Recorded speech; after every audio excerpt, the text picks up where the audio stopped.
octave section.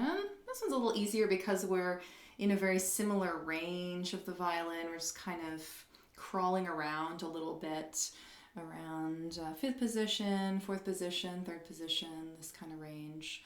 So we're going to start off with a little arpeggio. We're coming up from the open G, and we just arpeggiate across the strings in third position. Then when we get to that B note, we're going to make our shift, and this is the first noticeable move of the thumb. It's kind of coming under a little bit. We want to make sure that's happening. So we come up to a D, and then from there it's a very comfortable just kind of plop of the F natural. It's not a reach at all. But here's where I'm going to actually let go of my 2, and then I'm just going to have my 4 down.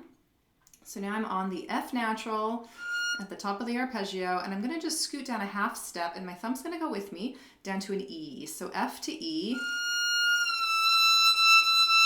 There's the E, and then I'm going to catch, this is the real big setup moment that's going to kind of make or break this whole section, I think. We need to get the lower E. So the first finger is going to plop down over here and try and match this.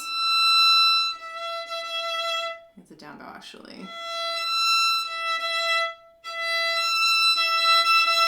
So that's the setup. So if you just practice maybe 3 notes, the F to E would probably be them.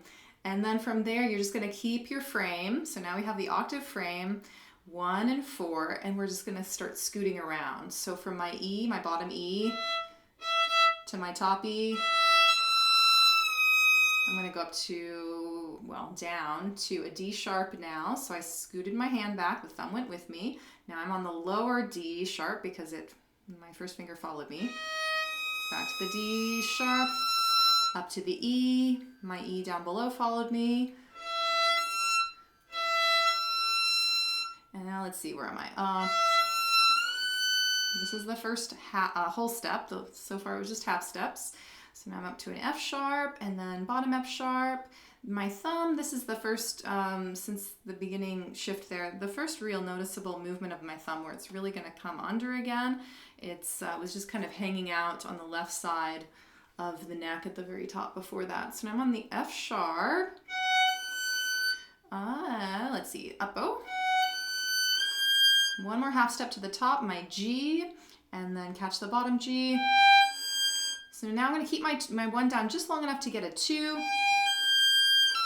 which is kind of a high feeling 2, and then I'm going to scoot back a little bit on the 1, just release it back for the C sharp. And that's the end of my passage. You could also do a 3, but for me, I don't know, it just feels like more of, I'm already stretching with my 4 a little bit, and then it just feels like kind of an awkward move, and I can't really get a good grip as much on the 3 as I can on the 2. Just the pad placement and just the stretch here is a little uncomfortable. So depending on your hand shape, you could do 4-3-1, or you could do 4-2-1. We kind of want to avoid a shift there because we want to just finish off the phrase, and we're going to be shifting right after that. So that's pretty much it. I think it would be helpful to probably practice this since they're broken octaves. It would be helpful to practice it if you wanted to go maybe starting with those E's and do some of the stuff that we were doing on the first page with maybe just doing the bottom line.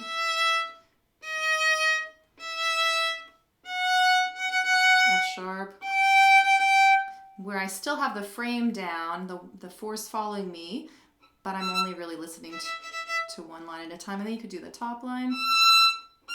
Let's see, actually.